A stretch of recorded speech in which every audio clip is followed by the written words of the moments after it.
వాళ్ళని చూస్తూ వాళ్ళ గతాల్లో కూర్చున్నావురా బాబు నువ్వు. దేవుడు నీకు ప్రతిరోజు ఇస్తున్న నూతన శుభోదయాన్ని నువ్వు లక్ష్య పెట్టట్లేదు. ప్రతిరోజు నూతనంగా నీకు ఇస్తున్నాడు, ఒక నూతన ప్రయత్నాన్ని నీకు స్వాగతిస్తున్నాడు. వాళ్ళని వీళ్ళని తలుచుకుంటూ వాళ్ళ గతాల్లోకి తొంగి చూస్తూ నీ గతంలోకి చూస్తూ కరెక్ట్ కాదు. క్రొత్తగా ఆలోచించు, క్రొత్తగా ప్రారంభించు, క్రొత్తగా ప్రయత్నించు. ఒక నూతన ప్రారంభాన్ని మొదలుపెట్టు. నీ సేవకు సంబంధించి, నీ కుటుంబానికి సంబంధించి, నీ పనికి సంబంధించి. ఓకే, ఉద్యోగ ప్రయత్నం విఫలమైందా? ఎంతవరకు విఫలమైందో చూద్దాం, చెయ్యి. ఆఖరి రోజు వరకు చెయ్యి. ఎందుకు జరగదో చూద్దాం కార్యం. నిన్ను పుట్టించినవాడు, నీకంటూ కుటుంబాన్ని ఇచ్చినవాడు, వాళ్ళకి పట్టెడు అన్నం పెట్టడానికి నీకు ఒక ఉపాధి చూపించడా? అంత అన్యాయస్తుడా? చూద్దాం ఆ సంగతి కూడా. ఒకవేళ చూపిలేదు, అప్పుడు తగాదా వేసుకుందాం దేవుడితో. నీ చేత తగాదా వేసుకునేంత అవకాశం ఇస్తాడు నీకు. ఆఖరి నిమిషంలోనైనా అద్భుతం చేసి మలుపు తిప్పగలుగుతాడు ఆయన జీవితం. నిరీక్షణ పోగొట్టుకోకూడదు, ప్రయత్నాన్ని విరమించకూడదు. రోగం వచ్చింది, వచ్చిన రోగం అలానేనా పోదా? లేదండి, ఇది పోయేది కాదు, ఇది కంపెనీ జబ్బు. వాడి జబ్బు కంటే కూడా కంపెనీ జబ్బు అనేది 38 years. అంతకంటే సీనియారిటీ ఉందా నీకు? మరి అంతకంటే సీనియర్ వా నువ్వు? 38 ఏళ్ళు ఒక దెబ్బలో పోయినే, ఒక మాటలో పోయినే. ఒక మాట లే అంటే అయిపోయే. క్రొత్తగా ఆలోచించండి, నూతనంగా మళ్ళీ ప్రారంభించండి. పొలం వేసావు పండ్ల, పత్తి వేసావు పండ్ల, తీసేయి. ఇంకొకటి దానిలో పోయింది దీనిలో ఇస్తాడు. ఎవడని ఎవడు చెప్పాడు నీకు? ఎవడన్నా బ్లంట్గా అన్నా అనుకోవద్దు, మాకు పల్లెటూరు వాళ్ళు కదా. ఎవరు చెప్పారు నీకు అంటే అఫీషియల్ కొంచెం ఇబ్బంది పడతారు. అందుకని ఎవడు చెప్పాడంటే కరెక్టే కదా అనుకుంటారు. అందుకని అప్పుడప్పుడు అవి కూడా వాడుతుంటాను, నన్ను తిట్టుకోవాకండి. దేవునికి స్తోత్రం, హల్లెలూయా. నేను చెప్పేది వాస్తవం. ఎవరు చెప్పారు? నా దగ్గర వచ్చి చాలామంది చెప్పారు, పత్తి పోయిందన్నా తీసేసి ఇంకోటి వేసా, అందులో పోయింది ఇందులో ఇచ్చాడు. దేవునికి స్తోత్రం. అయిపోయిందా? ఇప్పటికే 50 ఏళ్ళు వచ్చిన ఇంక నేనేం చేస్తానంటారు కొంతమంది. 50 ఏళ్ళు అయిపోతే ఇక అయిపోయింది లైఫ్. మరి 80 ఏళ్ళు అయిపోయినాయి మోషేకి. నీదన్నా 50, 60, 70, మోషేకి 80. ఇంకేం ఉందిలే అన్నాడు. ఆయన కూడా అన్నాడు. దేవుడే ఉన్నాడు, నిజమేనా ఈ వయసు వచ్చింది ఇంకేం చేస్తావులే సర్దుకో అనలా. ఓయ్ నీ వయసు లెక్కలు నాకు చెబుతున్నావు ఏంది? అంతా అయిపోయింది మూడు అంటున్నావా? ఆ మూడుకి మళ్ళీ చిగురు పుట్టించి చెట్టు చేసి కాపు గాయించి ఫలాలు పండించగలిగే దమ్మున్నాడు. పదా చూశారు కానీ పదా. ఏంటి 80 ఏళ్ళు ఏడా? నరుని ఆయుష్కాలం 70, అధిక బలం ఉంటే 80. అయిపోయింది ఇక్కడ క్లైమాక్స్. ఎవడు చెప్పాడు నీకు? చల్ ఇంకా 40 ఏళ్ళు ఇత్తపా. 2 భాగాలు 240 నీకు అయింది. 240 అయింది, నీకు ఇంకో 340 ఉంది. అదంతా పూర్తిగా నా సేవే పా. 3 బారినా 50 అయితే 60 అయితే నువ్వు దేవుడికి చెబుతావు ఆ లెక్కలన్నీ. షుగర్ ఉంటే బీపీ ఉంటే ఆ లెక్కలు ఆయనకి చెబుతామే. నీ షుగర్ నీకు మల్లబడిద్ది, ఆయనకి ఏమన్నా మల్లబడిద్ది? లే అంటే లేచిపోయిద్ది షుగరు. దేవునికి స్తోత్రం. మళ్ళీ 20 సార్లు నువ్వు టెస్ట్ చేయించుకున్నా నార్మలే వచ్చింది. ఇదేంది నాకేందో ఎన్నిసార్లు టెస్ట్ చేసి నార్మల్ పోయిందే. పోయాక ఉరుకు దేవుని సేవలో. 80కే నా పని అయిపోయిందన్న. ఎవరు చెప్పారు నీకు 80 పని అయింది? ఇంకో 40 ఉంది నీకు. 90వ కీర్తనలో నరుని ఆయుష్కాలం 70, అధిక బలం ఉంటే 80 అని రాసింది ఎవరో తెలుసా? దావీదు కాదు, మోషేనే. అంటే 80తో మనిషికి క్లోజ్ అన్నాడు. కానీ ఆశ్చర్యం, అతనికి 120 ఏళ్ళు ఇచ్చాడు. అతని అభిప్రాయాన్ని దేవుడు కొట్టేశాడు. 80 అని నువ్వు పెడుతున్నావు ఏంది సంఖ్య? నా ఇష్టం. 120 ఇస్తా, 150 ఇస్తా, 170 ఇస్తా, నీకెందుకు? అవసరమైతే 20లో దుంచేస్తా. లేకపోతే ఒక 20 పెంచేస్తా. హిజ్కియా జస్ట్ చూసావుగా నా పరిస్థితి అన్నాడు, అంతే. 15 ఏళ్ళు పెంచి పడేశా. నా చేతిలో ఉంది నాయన సమస్తం. జస్ట్ గోడ తట్టు తిప్పి ముఖం ఏడిచాడు, దేవా నాకు బతకాలం ఉంది అన్నాడు, అంతే. ఇన్నేళ్ళని కూడా చెప్పలా. ఇంకో 2 ఏళ్ళు అయ్యా, 3 ఏళ్ళు అయ్యా, 4 ఏళ్ళు అనలా. ఎగ్దం 15 ఏళ్ళు బతుకుపో అన్నా నేను. ఏంటి నాకు చెబుతా ఏంటి నువ్వు లెక్కలో? నా కాళ్ళు అయిపోయింది, చేతులు అయిపోయింది, శరీర బలహీనం అయిపోయింది, నేను అట్లా అయిపోయాను, నేను ఎట్లా అయిపోయాను, ఇంక నేను పోతున్నాను, ఇంక మనకి మళ్ళీ మాటలు మాట్లాడుతున్నావు ఏంది? అడిగి పోయేది పోయినా కూడా వచ్చేది నా దగ్గరికే కదా. నువ్వు ఏమైనా వేరే ఊరు ఏమైనా పోతాయింది, నా దగ్గర రాకుండా ఇంకోసారికి ఏమైనా పోతాయింది. నేను పోతున్నాను, అడిగి పోతా, నా దగ్గరికి వచ్చేది. నేనే పిలవాలి నిన్ను, నేనే తీయాలి తలుపు. లేకపోతే ఆమెతో బెడ్ మీద గుటకొట్లాడాల్సిందే. నేను తలుపు తీయపోతే రావు నువ్వు.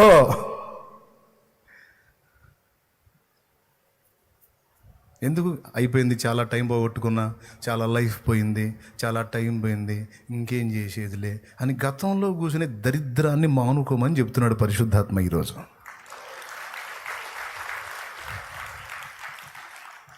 పక్క నా మాట అనుకోవద్దు ప్లీజ్. దేవునాత్మ నాకు ఈ మాట చూపించి ప్రేరేపిస్తేనే వచ్చా, సొంత మాటలు కాదు. ఆత్మీయ జీవితంలో ఓడిపోతున్నావు. ఓడిపోతే రాజీ పడిపోతావా? పాపంతోనే కూర్చుంటావా? మొన్న పోరాడావు, ఓడిపోయావు. నిన్న పోరాడావు, ఓడిపోయావు. ఈరోజు పోరాడావు, ఓడిపోయావు. మళ్ళా రేపు నీకు ఒక ఉదయం ఉంది, మరొక నూతన ఉదయం ఉంది. పాపంతో నువ్వు పోరాడు, రక్తము కారునంతగా పోరాడు. నీ చేతిని దేవుడు పట్టుకొని నీకు విజయం ఇవ్వడా? ఈరోజు కాకపోతే రేపు, రేపు కాకపోతే ఎల్లుండి, ఎల్లుండి కాకపోతే ఆ తర్వాతి రోజు, ఆ తర్వాతి రోజు కాకపోతే ఆ తర్వాతి రోజు, నెలకైనా 2 నెలలకైనా 3 నెలలకైనా తప్పకుండా ఇస్తాడు. నువ్వు తాగుబోతువై ఉన్నావు, తాగుతున్నావు తమ్ముడా, తాగుతున్నావు. తాగితే ఎన్ని నష్టాలు జరుగుతాయో జనాలందరూ నీ క్లాస్ ఇచ్చేవాళ్లే. వాళ్ళకి తెలియదు నీ సంగతి.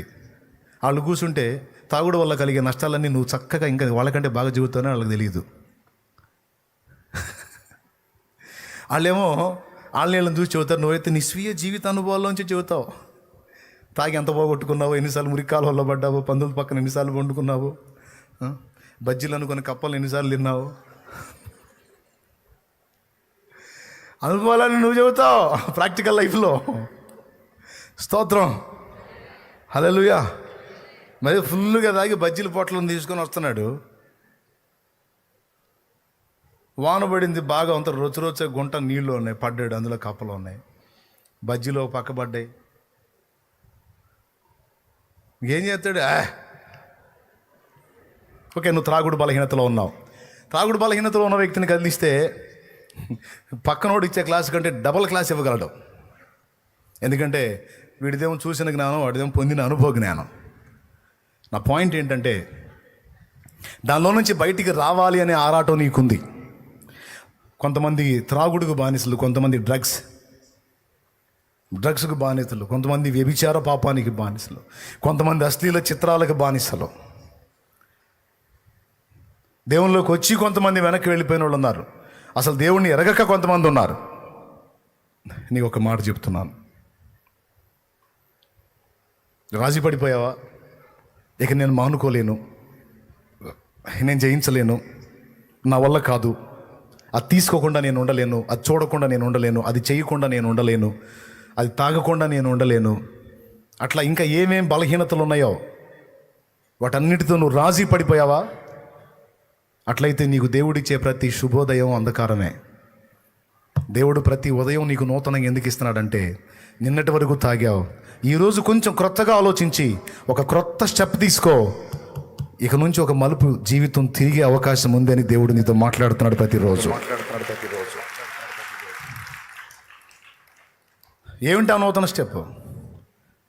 వదిలే పాత స్నేహాన్ని, వదిలే జస్ట్ చిన్న నిర్ణయం, పాత ఫ్రెండ్స్ని వదిలే, రా దేవుని సన్నిధికి రా, దేవుని పరిశుద్ధుల సహవాసం, క్రొత్త స్నేహం ఏర్పరచుకో, ఆత్మీయులు చూడు, వాళ్ళతో సహవాసాన్ని ఏర్పరచుకో, సాధ్యమైనంత వరకు దేవుని సన్నిధిలో ఎక్కువ గడుపుతూ ఉండు. బయటికి వెళితే నీ మైండ్ పాడైపోతుందంటే, నీకు విస్తారమైన పని ఉండొచ్చు, మొత్తం పక్కన పెట్టేయి. ఒక వారమనో 10 రోజుల్లోనో కనీసం 3 రోజులైనా పక్కన పెట్టి నీవు దాని నుంచి విడుదల పొందడానికి నీ వంతు నువ్వు ప్రయత్నం చేస్తున్నావు అన్న సంగతి దేవునికి చూపించు. ముందు నీ భార్య కాదు, నీ ఇంటి వారికి కాదు, వాళ్ళకి నువ్వు చూపినా చూపకపోయినా నువ్వు వ్యక్తిగతంగా ఆలోచించుకో.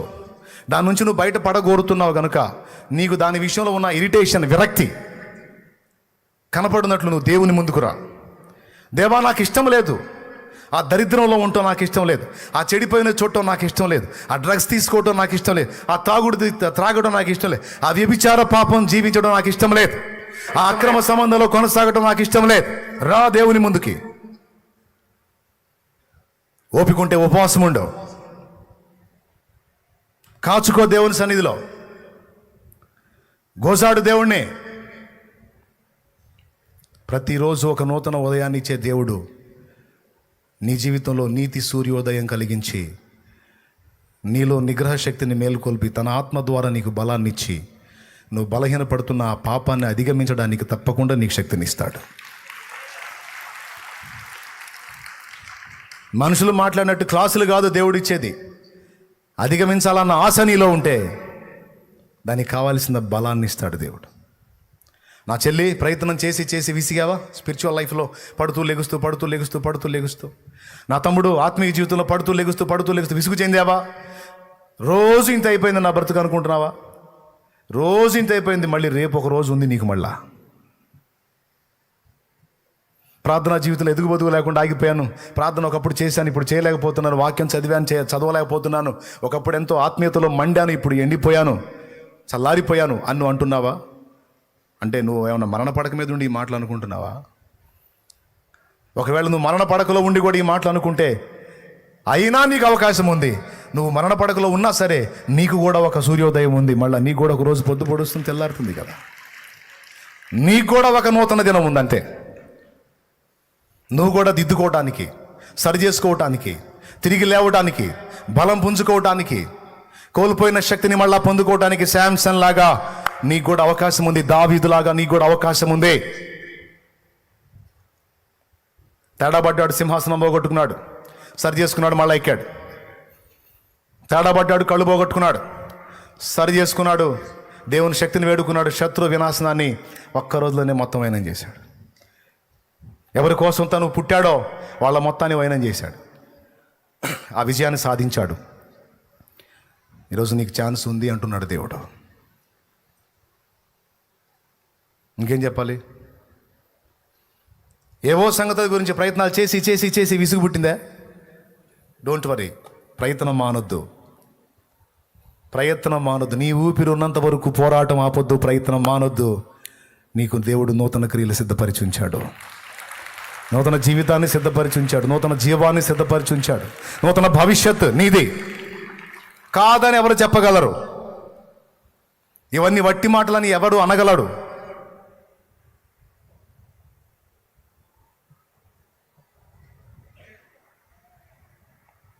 మోడైపోయింది నా జీవితం ఎందుకు అనుకుంటున్నట్లా? మోడైనా కీడైనా, మోడును చిగురింపజేసి కీడును మేలుగా మార్చే ఆయన ఉన్నాడు కదా. చచ్చిపోతే పోయింది, ఇక నా బతుకు చావే కరెక్ట్. ఇక లేదు నాకు నిరీక్షణ, ఇక లేదు నాకు అవకాశం, చావే. ఎవడు చెప్పాడు నీకు? అవమానాలా? రాని, అవకాశం ఇవ్వు. అవమానాలు రాని. గుర్తుపెట్టుకు ఒక మాట చెప్తున్నాను, నీకు వచ్చే అవమానాలన్నీ నిన్ను నీ వారిని కాదు రెచ్చగొట్టేది, నిన్ను ప్రేమించి నీకై ప్రాణం పెట్టిందని నీ దేవుణ్ణి రెచ్చగొడతాయి అవి. ఇది వట్టి మాట కాదు, నిజం. నీకు వచ్చే అవమానాలు, నీకు వచ్చే తృణీకారాలు, నీకు వచ్చే దూషణలు, నువ్వు రోడ్డు పాలైన పరిస్థితి, ఈ అవమానాలన్నీ నిన్ను కాదు రెచ్చగొట్టేది, నీకెవరు తోడై ఉన్నాడో ఆయన్ని రెచ్చగొడతాయి. నీకు తెలుసా ఏలియాని ఏమని శపథం చేసింది యెజబెలు? రేపు ఈ టైం కల్లా నా ప్రవక్తల్ని చంపాడు కనుక ఈ ఏలియా అనే వాడి ప్రాణం వాళ్ళలో ఒకని ప్రాణం వంటి వానిగా నేను చేయకపోతే, ప్రాణం వంటి దానిగా చేయకపోతే నాకు గొప్ప అపాయం, గొప్ప కీడు కలగాలని ఆమె కోరుకుంది యెజబెలు. ఒక్కసారి చూస్తారా? 19వ అధ్యాయం 2వ వచనం, మొదటి రాజుల గ్రంథం. యెజబెలు ఒక దూత చేత ఏలియాకు ఈ వర్తమానం పంపించెను. రేపు ఈ వేళకు నేను నీ ప్రాణమును వారిలో ఒకని ప్రాణం వలె చేయని ఎడల దేవుడు నాకు గొప్ప అపాయము కలగజేయును గాక. అదే జరిగింది. దానికి గొప్ప అపాయమే కలిగింది ఆ యెజబెలుకి. ఏలియాని ఏమంది? చంపేస్తామంది. అది కూడా ఎట్లా? ఖడ్గం చేత చంపుతా. వాళ్ళు ఎట్లా తెచ్చారో అట్లా చంపుతా అంది. ఎవరిని రెచ్చగొట్టింది? ఏలియా కాదు, ఏలియాని రెచ్చగొట్ల. ఏలియాకి దడబుట్టింది. దేవుని స్తోత్రం. దడబుట్టి దుర్మార్గురాలు రాణి చేసిద్ది, ఎందుకు వచ్చిన గొడవ అని అరణ్యంలోకి పోయాడు. కానీ యెజబెలు శబ్దాన్ని ఎవరన్నారు తెలుసా? దేవుడు అన్నాడు. ఈయన ఏం చేశాడు తెలుసా? 21:20 చంపుతావా నా దాసుడిని చంపుతావే నువ్వు? అసలు చావే లేకుండా చేస్తాను నా దాసుడికి అన్నాడు. అట్లా ఉంటుంది మరి ఆయనతోని. దేవునికి స్తోత్రం. ఎవరితోనే? రెచ్చగొడితే అంతే మరి. చంపుతావా నువ్వు? అసలు చావే లేకుండా తీసుకుంటాను ఆ ఏలియానే. అంతే, చచ్చిపోయాడు ఏలియా. అసలు చచ్చిపోయాడు ఏలియా. శరీరంతోనే ఎత్తబడ్డాడండి. తెలుసు కదా మీకు. అది పరిస్థితి. నిన్ను కదిలిచ్చేవాళ్ళు నిన్ను కాదు, నిన్ను ప్రేమించే దేవుణ్ణి కదిలిస్తున్నారు. గుర్తుపెట్టుకో. నిన్ను ఆరడిపరిచేవాళ్ళు నిన్ను కాదు, నిన్ను ప్రేమించే దేవుణ్ణి ఆరడిపరుస్తున్నారు. నిన్ను అవమానపరిచేవాడు నిన్ను కాదు, నిన్ను ప్రేమించే దేవుణ్ణి అవమానపరుస్తున్నాడు. నిన్ను కదిలిచ్చాడు నిద్రపోతాడు, కానీ దేవుణ్ణి కదిలిచ్చాడు ఎట్ నిద్రపోతాడు? ఆడి అవమానం వాడి నెత్తి మీదకి వచ్చేటట్టు అవుతుంది పరిస్థితి. పక్క ఏం గురించి చిరునవ్వే నీ పని. చిరునవ్వే. నేను ఎదుర్కొన్నా నా లైఫ్లో. చిరునవ్వులు నవ్వారు కొంతమంది నన్ను చూసి అని. మొత్తం వివరంగా చెప్పనులే. గోడు ఏడ్చేటట్టు అయితే పరిస్థితి చాలా ఉన్నాయిలే. ఆయన్ని పబ్లిక్ చేతి ఏడిచేస్తారు. ఎందుకు వచ్చిన గొడవ? దేవునికి మహిమ. నవీన్ అవమానపరిచి నవ్వుకుని ఉండల్లా నేను నవ్వుకుంటా ఉంటా. నన్ను అవమానపరిచి పండగ చేసుకుంటాకే చేసుకో, ఏం పర్లేదులే. అంత అలదించుకొని నేను కూడా నవ్వుకుంటా. ఎందుకంటే నాకు తెలుసు, అనుభవం ఉంది.